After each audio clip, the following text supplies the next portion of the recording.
Assalamualaikum warahmatullahi wabarakatuh. Waalaikumsalam. Shalom dan namo buddhaya, salam kebajikan. Selamat pagi, terutama kepada Pak Edison selaku Ketua Jurusan Ilmu Administrasi Negara FISIP Umrah, kemudian juga kepada Ketua Hima Negara. Baik, saya akan coba memulainya saja tadi bahwa temanya adalah perencanaan dan pengendalian pekerjaan administrasi. Nah, mungkin kalau bicara soal administrasi ini kebetulan penyelenggaranya adalah ilmu administrasi negara ya. Jadi di situ ada kata administrasi. Nah, memang kata administrasi ini cukup luas pengertiannya. Jadi banyak berbagai versi begitu ya. Nah, supaya tidak kemana-kemana begitu, kita lebih fokus saja. Saya akan coba menjelaskan atau kita menyamakan persepsi lah, menyamakan persepsi apa itu administrasi ya. Jadi kalau di masyarakat umum termasuk di para ahli juga, bahwa arti administrasi itu bisa ditinjau dari berbagai sisi. Nah, ada administrasi dalam arti luas, yang bisa dengan kata lainnya adalah manajemen. Kemudian ada juga yang dalam arti sempit, tata usaha. Nah, yang dimaksud tata usaha itu kesekretariatan. Ya, jadi lebih ke tata usaha atau kesekretariatan itu dalam arti sempit. Nah, kalau kita lihat perbedaannya ya, kalau manajemen itu lebih luas, kalau tata usaha atau administrasi dalam arti administrasi perkantoran itu lebih fokus kepada pengelolaan informasi. Nah, sekarang kita lihat dulu ya perbedaannya. Kalau administrasi dalam arti luas, artinya itu proses pengendalian dan pelaksanaan pencapaian tujuan organisasi. Nah, biasanya yang dikelola itu bukan hanya informasi, tetapi seluruh sumber daya, baik uang, materi, manajemen, mesin, atau peralatan, kemudian orang juga, waktu, termasuk juga informasi. Nah, jadi kalau administrasi luas itu ya yang dikelolanya lebih ke sumber daya ya. Jadi kesimpulannya kalau administrasi dalam arti luas itu objek yang dikelolanya bisa orang, sumber daya ya, bisa orang, bisa uang, bisa termasuk informasi juga, arti luas ya. Dan kegiatannya tadi lebih ke planning, organizing, evaluating, dan nah sekarang kita beralih ke administrasi dalam arti sempit. Nah, kalau administrasi dalam arti sempit itu proses juga, tapi lebih ke pengolahan data dan informasi yang sistematis. Dan ini dilakukan untuk memudahkan penyelenggaraan manajemen sebetulnya. Ya, jadi untuk mensupport kegiatan-kegiatan lain, kegiatan manajemen tadi. Jadi kalau administrasi dalam arti tata usaha atau kesekretariatan tadi, itu merupakan aktivitas mulai dari menghimpun, mencatat, mengolah, menggandakan, mungkin mengirim, menyimpan data dan informasi atau keterangan lain untuk mensupport kerjasama dalam arti meningkatkan kinerja dari organisasi itu. Jadi kesimpulannya kalau administrasi dalam arti sempit, tadi kesekretariatan atau tata usaha, objek yang dikelolanya data dan informasi, lebih banyak ke sana. Ya, jadi bukan orangnya, bukan uangnya, bukan sumber dayanya, tapi khusus lebih ke informasi atau data. Kemudian apa saja kegiatannya? Ya tadi mulai dari menghimpun, mencatat, mengolah, dan seterusnya. Ya.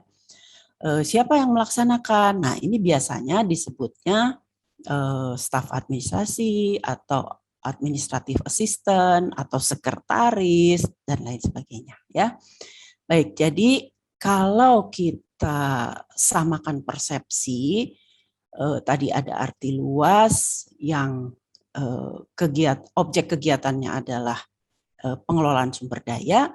Nah, hari ini pada seminar ini atau webinar ini kita tidak membahas yang ini.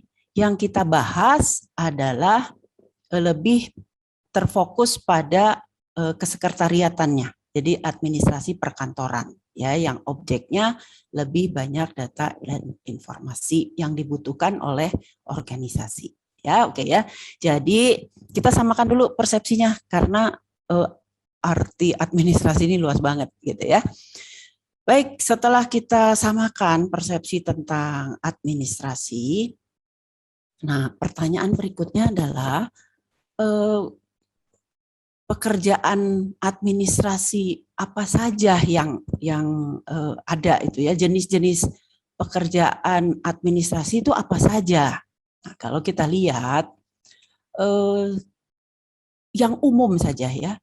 Jadi kalau kesekretariatan atau tata usaha apapun sebutannya, itu pekerjaannya, tanggung jawabnya meliputi office management. Ya, office management, kemudian telepon handling, kemudian juga membantu para senior manager ya, terutama ya kaitannya dengan data dan informasi tadi dan pekerjaan-pekerjaan teknis clerical work untuk para pimpinan. Kemudian juga ya kita akan memastikan bahwa apa yang diharapkan perusahaan dari sisi administrasi ini bisa dipenuhi. Kemudian juga itu running errand, itu artinya kita juga menerima instruksi, pekerjaan instruksi dari pimpinan ya, tentu saja yang berkaitan dengan administrasi tadi. Dan kita juga membuat agenda baik meeting, appointment atau ya termasuk ini kalian yang jadi panitia ini arrange atau mengatur suatu webinar misalnya, itu banyak pekerjaan administratifnya ya. Jadi bukan hanya sekedar jam J-nya aja, justru pekerjaan yang banyaknya itu sekian, mungkin persiapannya sekian bulan sebelumnya ya. Banyak pekerjaan-pekerjaan administrasi sebelum webinar ini berlangsung. Oke, kita lanjutkan. Jadi kalau itu tadi adalah tanggung jawab dari pekerjaan administratif, sekarang kira-kira tugasnya tuh apa aja? Aduh, banyak banget deh ya. Menangani telepon, kemudian agenda kerja dan sebagainya ya. Jadi, nah kalau kita lihat mungkin nanti sekarang kan Anda sebagai mahasiswa ya, para peserta ini sebagai mahasiswa. Tapi kalau nanti bekerja dan Anda masuk ke satu organisasi, baik perusahaan atau instansi pemerintah atau BUMN, itu pekerjaan administratifnya beda-beda, beragam ya, tergantung jenis usaha atau jenis aktivitas utama dari organisasi tersebut. Tetapi kalau kita bicara tentang tata usaha, kurang lebih aktivitasnya atau tugasnya seperti ini. Mengelola surat, korespondens, membuat laporan. Nah, mengelola arsip itu yang nanti jadi pembicara kedua ya, bagaimana trik mengelola arsip. Kemudian menangani panggilan telepon, agenda kerja, menerima tamu juga. Nah, ini terutama kita di informasi data dan informasi ini dikelola dalam database tertentu. Kemudian termasuk pengadaan ATK, mengelola kas kecil, kemudian juga persiapan rapat atau mungkin kayak webinar seperti ini, baik rapat rutin maupun rapat yang khusus begitu ya. Kemudian melayani rapat, maksudnya sebagai notulis ya. Notulis itu mencatat hasil rapat. Kemudian perjalanan dinas, kadang kita harus bantu pimpinan membuat materi presentasi dan banyak lagi ya. Jadi memang tugasnya ini sangat-sangat beragam. Jadi yaitu kalau diilustrasi tangan yang ada tangannya seorang staf administrasi itu harus banyak. Tips terakhir dari saya sebelum tanya jawab, bagaimana memenangkan atau meraih sukses Anda, tetaplah belajar, berlatih, kembangkan cara berpikir Anda, berani ambil resiko, dan Anda harus bisa tahu di mana Anda berkontribusi terhadap tujuan perusahaan, terhadap tujuan organisasi.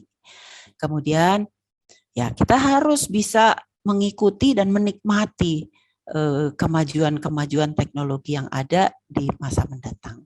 Ya, mudah-mudahan ini bisa Anda serap dan bisa Anda tuangkan nanti di dalam kesehariannya. Doa saya semoga Anda bisa sukses. Terima kasih. Wassalamualaikum warahmatullahi wabarakatuh. Waalaikumsalam warahmatullahi wabarakatuh. Baik, terima kasih kepada Ibu Dr. Berta Musti MM selaku pemateri yang telah memberikan banyak pengetahuan dan wawasan kepada kita semua terkait pengadministrasian, yang mana perencanaan dan pengendalian dalam administrasi ini sangat penting untuk kita ketahui, terkhusus kita di jurusan ilmu administrasi negara, agar kita dapat mengetahui bagaimana proses perencanaan dan pengendalian dalam mencapai organisasi dengan baik. Sebelumnya, saya ingin menyampaikan maaf dari Bapak Edison untuk teman-teman semua. Assalamualaikum warahmatullahi wabarakatuh. Untuk panitia dikonfirmasi apakah suara saya terdengar jelas? Bisa Bang, cuman agak sedikit kayak jauh gitu suaranya. Ini saya udah coba memaksimalkan suaranya memang. Jadi untuk kawan-kawan yang kurang jelas nanti bisa disampaikan ya, tidak jelas di mana. Oke, saya mulai. Assalamualaikum warahmatullahi wabarakatuh. Mungkin sudah cukup pengenalan dari moderator, saya rasa. Di sini saya diberi tugas.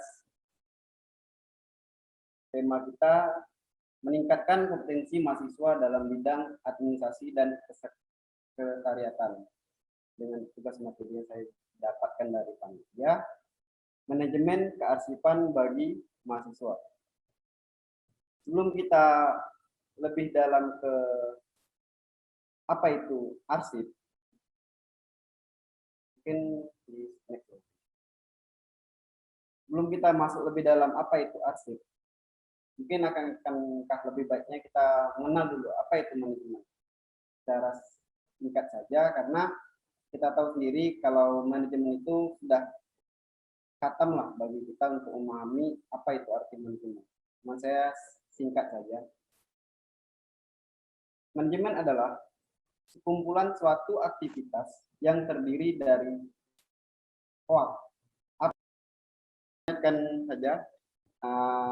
apa itu manajemen? Manajemen adalah suatu kumpulan aktivitas yang terdiri dari POAK. POAK itu ialah singkatan dari planning atau rencana, organizing atau pembagian tugas, actuating atau melaksanakan, dan controlling atau mengawasi lebih tepatnya. Jadi tujuan dari manajemen ini, dari POAK ini ialah tujuannya itu untuk mencapai suatu kerja yang efektif dan efisien. Jadi apa maksud dengan efektif efisien itu ya, contohnya kerja yang sedikit tapi mengharapkan hasil yang maksimal dengan modal yang sedikit, itulah yang dinamakan dengan efisien. Lanjut, apa itu pengertian dari istilah arsip? Pertama kita pahami dulu record. Record ialah informasi yang terekam dalam segala bentuk, termasuk data dalam sistem komputer diciptakan atau diterima atau dipelihara oleh organisasi atau orang dalam transaksi bisnis atau menjalankan kegiatan dan simpan sebagai bukti kegiatan tersebut. Jadi dalam arsip itu adalah record yang bernilai dan memiliki nilai guna berkelanjutan karena mereka telah memenuhi nilai administratif, hukum, ataupun sejarah. Jadi arsip ini sangat penting, apalagi tentang sejarah. Dan arsip ini ada dalam aturan, next. Dan arsip ini ada dalam aturan Undang-Undang Nomor 43 Tahun 2019, di mana arsip adalah rekam peristiwa, rekam kegiatan atau peristiwa dalam berbagai bentuk media sesuai dengan perkembangan teknologi informasi dan komunikasi yang dibuat, diterima oleh lembaga negara, lembaga pendidikan, perusahaan, organisasi politik, organisasi kemasyarakatan, dan perseorangan dalam pelaksanaan kehidupan bermasyarakat, berbangsa, dan bernegara. Jadi untuk di sini kita bahas tentang manajemen kearsipan bagi mahasiswa. Mungkin masuk dalam poin itu perseorangan. Oke, next. Definisi dari teori. Menurut Sedarmayanti, tahun 2003, halaman 19, peran arsip adalah sebagai alat utama ingatan organisasi, bahan atau alat pembuktian, bukti otentik, bahan dasar perencanaan, dan pengambilan keputusan. Barometer kegiatan suatu organisasi mengingat setiap kegiatan pada umum menghasilkan arsip. Jadi setiap semua kegiatan yang ada dalam organisasi itu pasti menghasilkan arsip, dan itu sangat penting. Serta sebagai bahan informasi kegiatan ilmiah lainnya, dan bisa menjadi untuk bahan kajian ilmiah, misalnya terupdate lah. Jadi bahan kajian ilmiah yang sebelumnya dengan teori seperti ini bisa terupdate ke teori yang terbaru. Jika tidak ada arsip ini, maka teori sebelumnya hilang begitu saja. Terus, di mana jenis-jenis arsip itu ada dua. Pertama, yang kita kenal dengan arsip dinamis dan statis. Next. Next lagi. Arsip dinamis. Arsip dinamis ya, arsip yang digunakan secara langsung dalam kegiatan tercipta arsip dan disimpan selama jangka waktu tertentu. Jadi selama jangka waktu yang dibutuhkan. Arsip yang dipergunakan untuk perencanaan, pelaksanaan, penyelenggaraan organisasi suatu organisasi. Arsip ini tidak hanya berupa kertas atau surat saja, tetapi juga termasuk bahan tertulis atau bahan cetak yang direkam. Dalam pita kaset juga termasuk naskah-naskah, memorandum, nota, slide, foto, dan lain-lain. Jadi dalam arsip dinamis ini ada dua, arsip inaktif dan arsip aktif. Apa itu arsip inaktif? Arsip inaktif adalah arsip yang masih dipergunakan teknik. Arsip yang masih digunakan terus-menerus bagi keberlangsungan pekerjaan di unit suatu organisasi atau kantor. Arsip inaktif yaitu arsip yang tidak dipergunakan secara langsung karena nilainya yang semakin menurun di unit suatu organisasi atau kantor. Lanjut.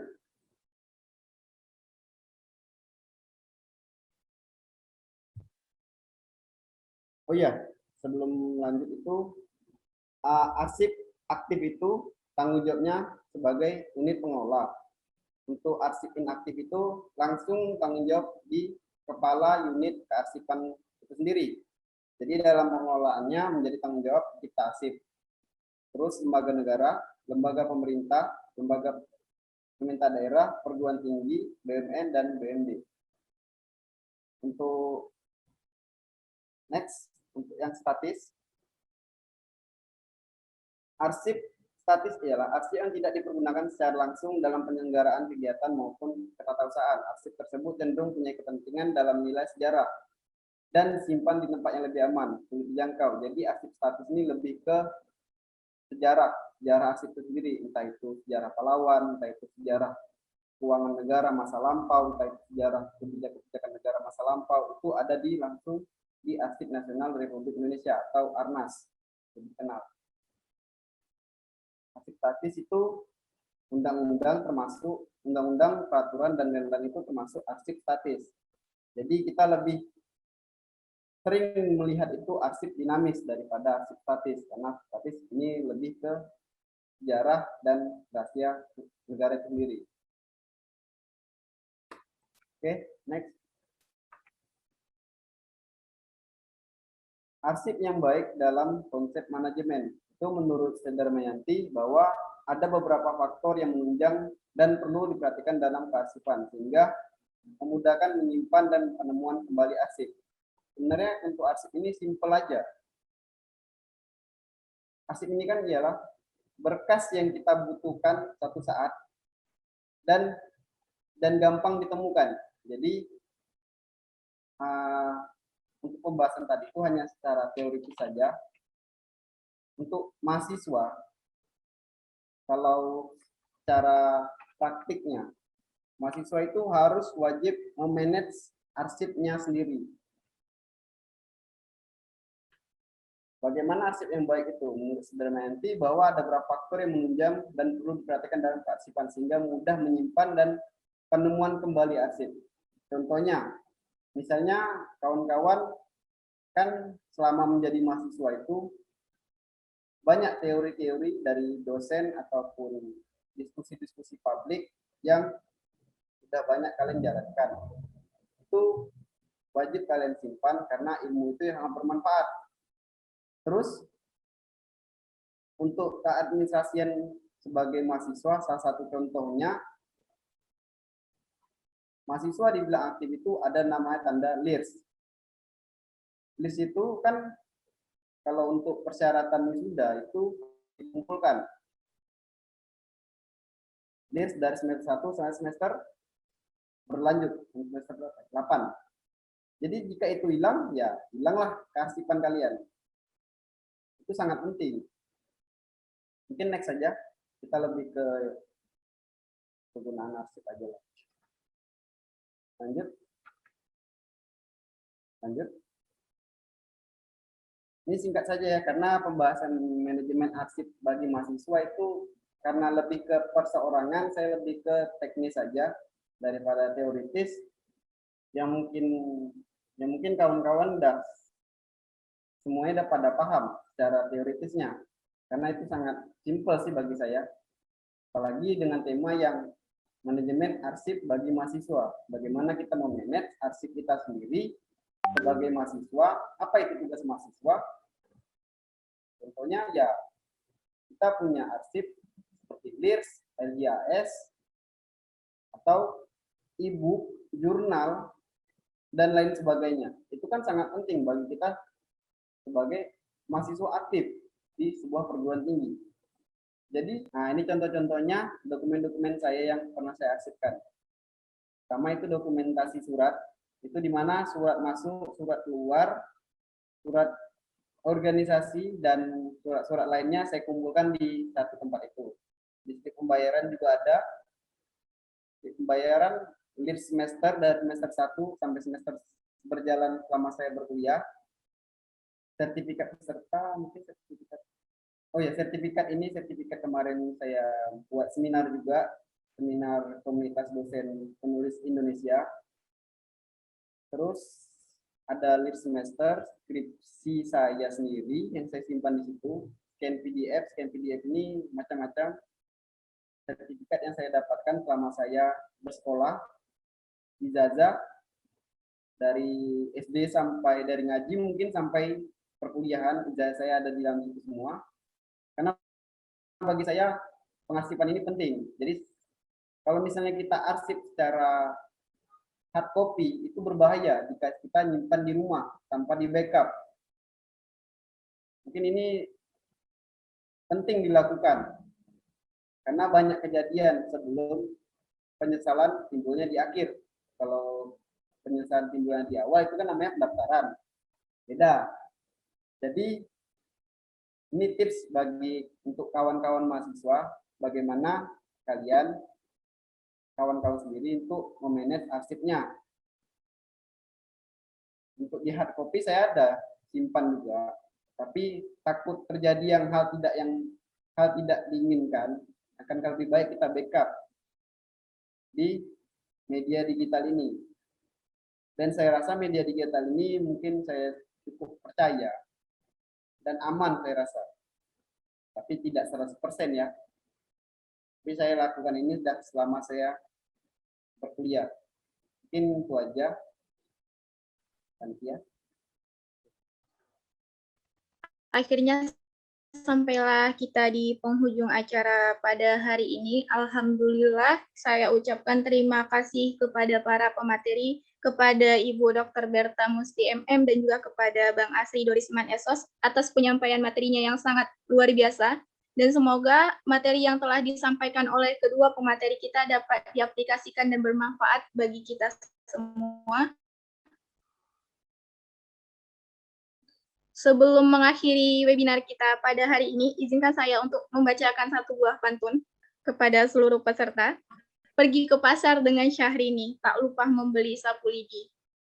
Saya akhiri webinar hari ini, lain waktu kita sambung lagi. Saya selaku host pamit undur diri dan mohon maaf apabila terdapat kesalahan baik dalam perkataan dan perbuatan, karena sesungguhnya kesalahan itu milik saya sendiri dan kesempurnaan hanya milik Allah Subhanahu wa Ta'ala. Akhir kata, terima kasih dan wassalamualaikum warahmatullahi wabarakatuh. Waalaikumsalam warahmatullahi wabarakatuh. Terima kasih Ibu semuanya. Ya, terima kasih izin live ya. Sampai bertemu lagi. Sampai berjumpa lagi Ibu. Semoga sehat selalu. Amin. Sampai bertemu lagi. Terima kasih ya teman-teman. Untuk baik Bang. Terima kasih banyak Asri.